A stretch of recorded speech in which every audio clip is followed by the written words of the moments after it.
Hey guys, hello everyone, welcome to the channel. Welcome to MJ's Fair. If you're a new subscriber, you're welcome.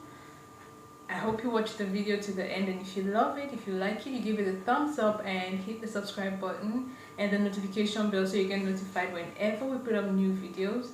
And if you're a returning subscriber, thank you so much for always coming back, and I do not take your love for granted. You're very much appreciated. So today I'll be sharing couple of things I don't spend money on anymore as before, and this helps me to save a lot because I end up spending less now, and it's not like I don't get as much as I am supposed to, or I don't buy, or I don't live like I want. I spend less but I have the same result, if not healthier result. Okay, so people, I think it should be like 10 things I don't spend money on anymore, and keeps my pocket smiling because I tend to save a little more. So stick around, don't move a muscle, and we'll be right back.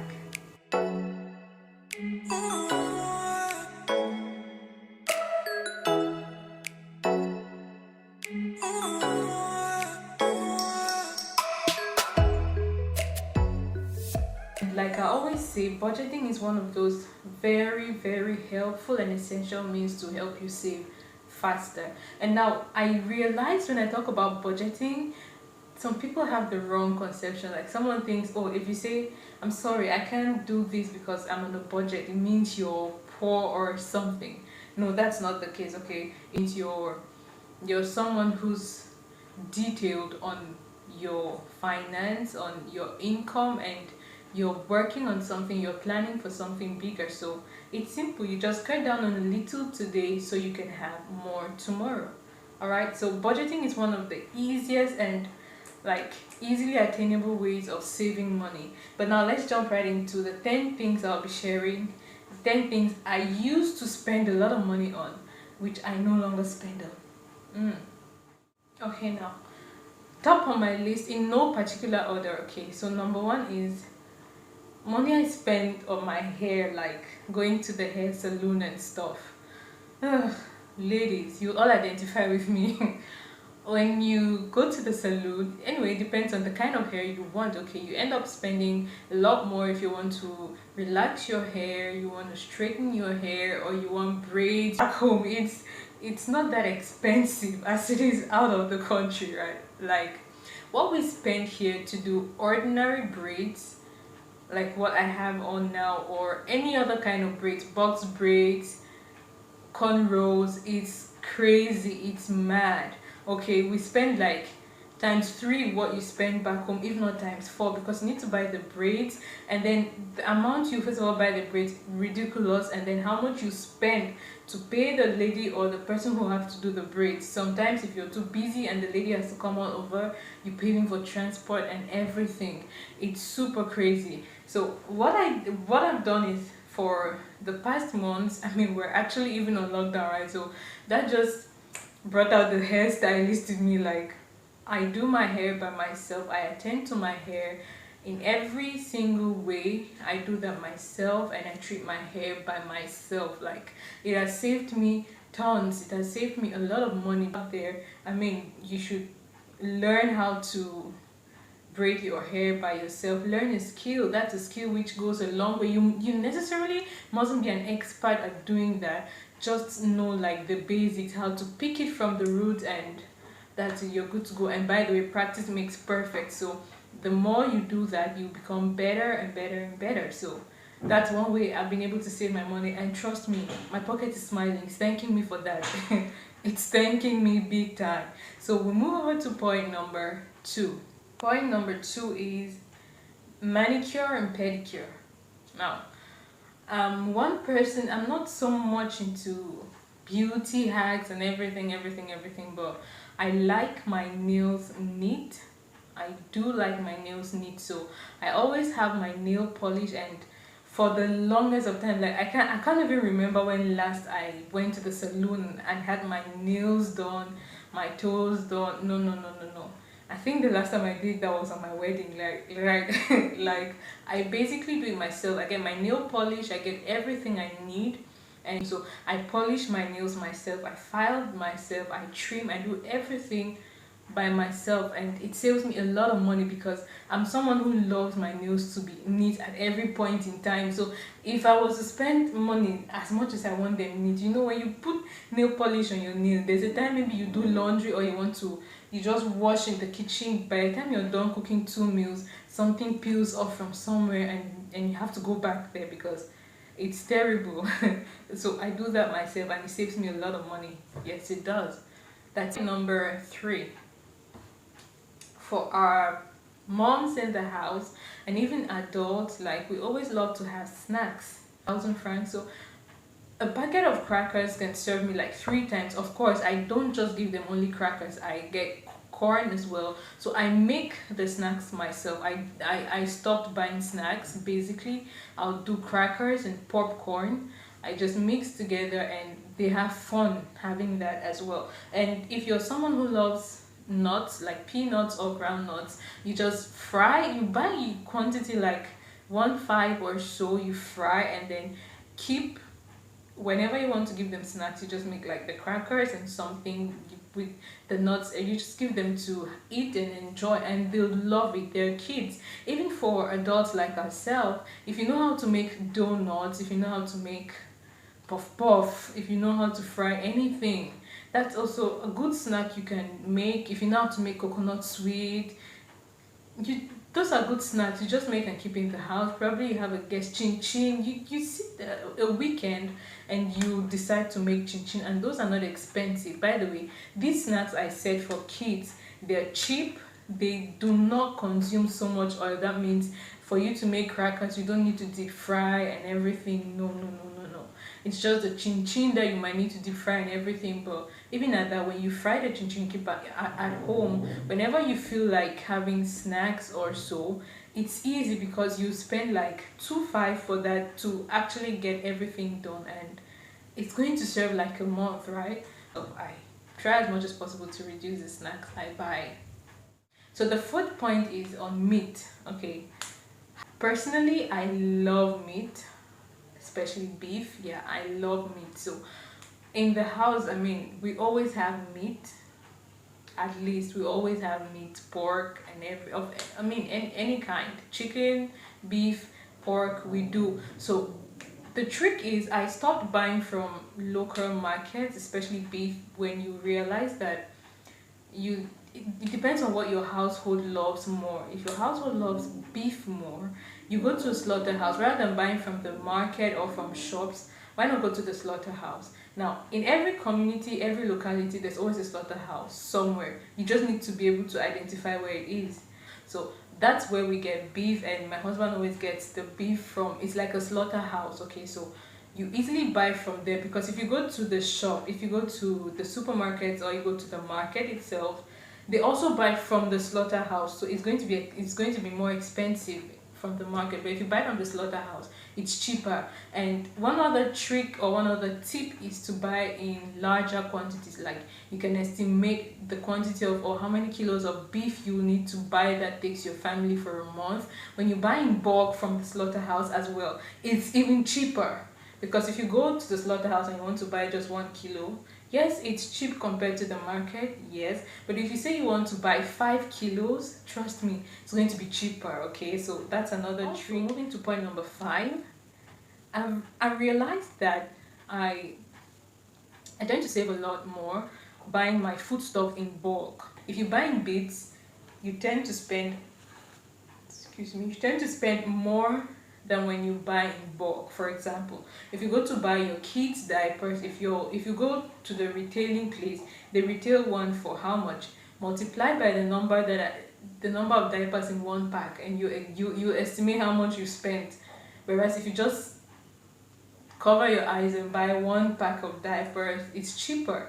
Or if you go as well to buy tomatoes or spices, anything generally, when you buy in bits, granules, it's expensive. But if you buy in bulk, in kilos and everything, it's really, really cheap, and it runs you for a longer time. That's one thing I've been able to do, and it actually does save me a lot. And plus, I don't buy like this in bulk from the mall. Like, I don't buy like this in bulk from shops. I go to the market. Like, if there's a place where you see farmers just come and put things down and sell, that's the best place to even buy. Back home in Morocco, we call it Big Mob Market. Yes, where you see farmers just leave their farms with their produce and they come and stand by the market or somewhere by the road and they're selling. That's actually best because it's very fresh, still very fresh, and it's going to be even cheaper. So that's another wonderful way of buying food stuff. Okay, go for those farmers markets, like where you see farmers who are just coming fresh from their farms with their produce, and don't do the shops always. Like if you go to an actual local market, you find it cheap there. That's why I always buy most of my stuff from the local markets because it's cheaper than in the supermarket. Another tip on household, especially when it comes to food, is emptying your freezer.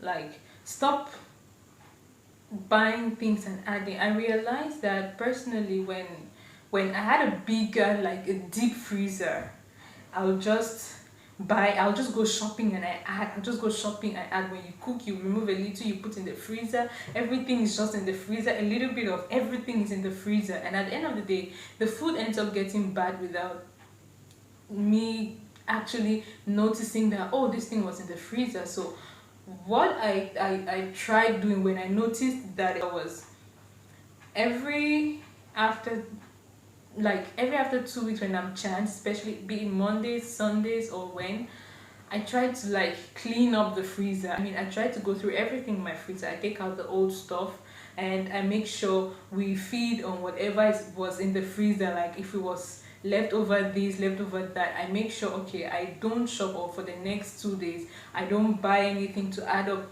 probably to cook. I make use of whatever was in the freezer and I empty the freezer completely. That way when I'm shopping, I just buy new things, fresh stuff in the freezer, and we get to use up everything. We don't waste, because initially I I used to waste food because when I keep in the freezer, before I know it, it's so icy, it's been there for too long and it's not healthy to eat anymore. So that's another way to reduce expenditure. Just empty your freezer. Make it a habit to empty your freezer after some weeks to make sure that you actually eat up everything in the freezer before going to bed.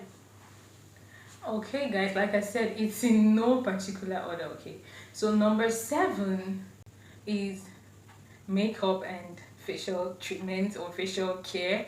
Yeah, like I've saved money from all this because acne problems. I don't have acne struggles. I had that a lot growing up. So I realized that I tend to always try new things on my face and so on and so forth. When I was single, I would just, when I go out to like a cosmetic shop and I want to buy, someone like, oh, maybe you can try this out, I'll just buy stuff, buy products. I will not even, at the end of the day, I won't use it. Like I'll use it just for 1, 2, 3 days and bam, I drop it, because I'm not so much of a beautician kind of person. So I'm just concerned when I have an outbreak, when I have my face reacting, because I have very sensitive skin. So but I actually spoke with a dermatologist and I was told not to even do products which I'm not sure of, because my skin is super sensitive. So whatever products I use, even makeup products, they should be original and not fake, because when you apply makeup products on my face which are not original, my face reacts. I have rashes like within 24 hours and it's really bad.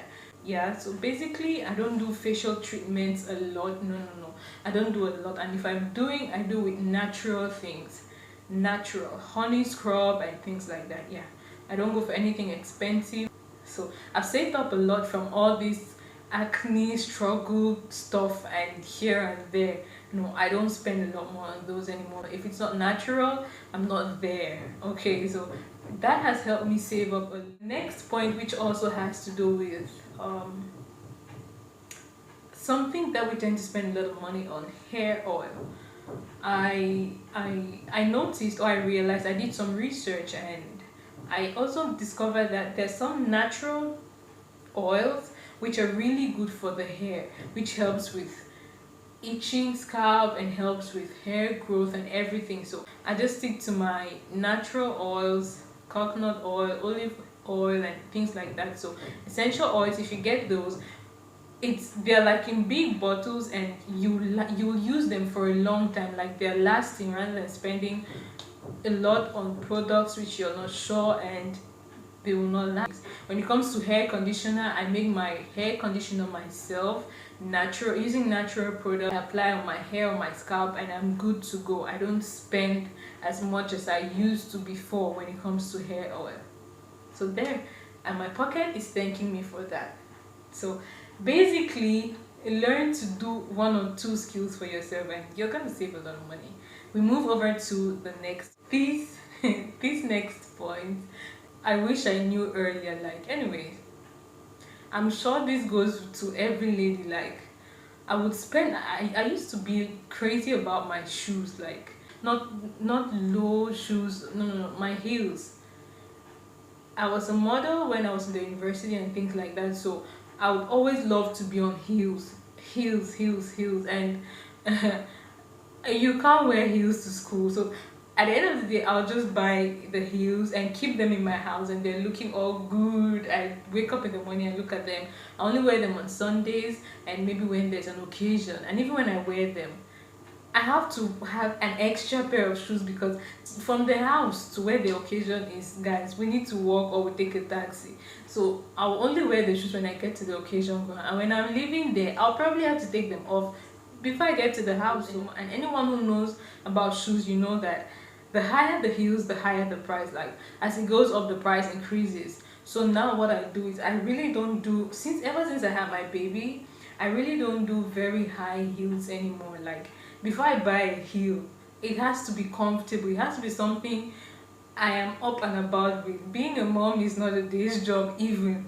Like, you have a lot to deal with rather than carrying two shoes, like wearing a pair of shoes and you have another extra pair in your bag. No. So the last thing I need is having shoes that are pinching me somewhere or I cannot wear them for long. No. I just stopped. Like, not that I cut down, I stopped buying uncomfortable heels.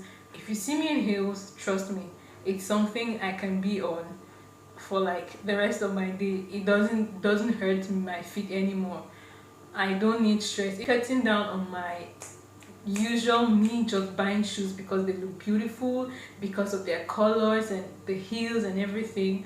No, I've saved a lot of money. So what's the use buying things that you won't wear? I just kukuma just get everything out, and it saves me money. It saves me a lot of money. So I only buy what I can wear. I don't go for anything extra. I buy my comfortable clothes and comfortable heels, and I'm good to go. If they're not heels, they're not comfortable, I go with flats. Okay, guys, I cannot come and kill myself. Last, am I sure it's the last? Yeah, kind of. Jewelry like necklace, rings, bangles, earrings. Before, right, what I'll do is I'll most of the times I'll prefer to buy or to go for cheaper jewelry, some beautiful pieces. I'll ask how much is this, or when I check I see the price range, I'll prefer to go for the cheaper one, so that way I can buy 2 or 3. But at the end of the day, it doesn't last. Okay, so to me presently, I prefer buying jewelry that is a little more classy and a little more expensive. Why? Because yes, it might cost a little more, but I feel like it saves me a lot more money, because I don't have to buy the same thing like regularly. So for example, but you go for the cheaper one, right? And the cheaper one, after 5 months you realize it's faded. Maybe it's gold, you realize it's faded and everything. Then you have to buy another one again. So you realize that within a year, probably you bought 3 different pieces of jewelry. Why? Because they're cheap and they don't last, or maybe it's broken and things like that. But I prefer to go for something that is a little more classy and a little more expensive, because I can use that product for over a year and a year plus without actually necessarily having to buy a new one because this one is broken. No, if I get a new one, then I just want to add to what I already have.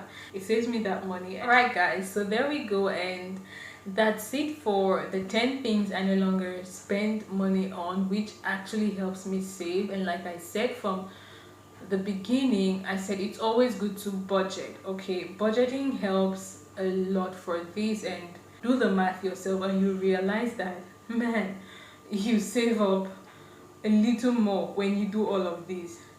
It doesn't really matter how much, okay? It might be just $50, it might be $100 at the end of the month, but you realize that you end up saving a lot more. Learn as a woman, if you learn some skills, if you learn to do some DIYs by yourself. Remember, I made a video on how to save, and I did emphasize on the fact that women should actually learn some DIYs, because DIYs goes a long way. If you know how to make detergents, that's another thing women spend a lot of money on. So look at your family size, look at your family, what do you spend a lot of money on, and figure out how to go about it. I had to learn how to do my natural hair conditioner and things like that to cut down on a lot of expenditure. So basically, ladies out there, people, even some guys know how to do this. If you can bake, if you can do something, okay, it goes a long way to help you, because DIYs, you spend less buying the materials. You can actually spend just like 20% to buy the materials, and you get to save 80% in your pocket, and your pocket thanks you later. You're smiling, the results, everything gets done with just the 20%, and your pocket is smiling as well. It's thanking you for giving it 80% plus. So at the end of the month, if you put everything together, at the end of the month, if you have $50 plus saved, that's a lot of money. If it's $100, good. No money is ever too little, so it adds up to what you have saved for that month. Don't you think? Okay guys, so we've come to the end of the video. What do you do? What are the things you do that helps you save a little more? The things you used to spend a lot on, which you realize you no longer spend that much on anymore. You just share with us, and if you have any questions, of course, as always, I'll be in the comment section to reply. We can chat there, we can catch up, and of course my email account is there. If there's anything you want to reach out personally for, you can always reach out to me via my email address, and I'm always there. Okay guys, see you in the next one, and it's goodbye from here. Enjoy your new week. Bye.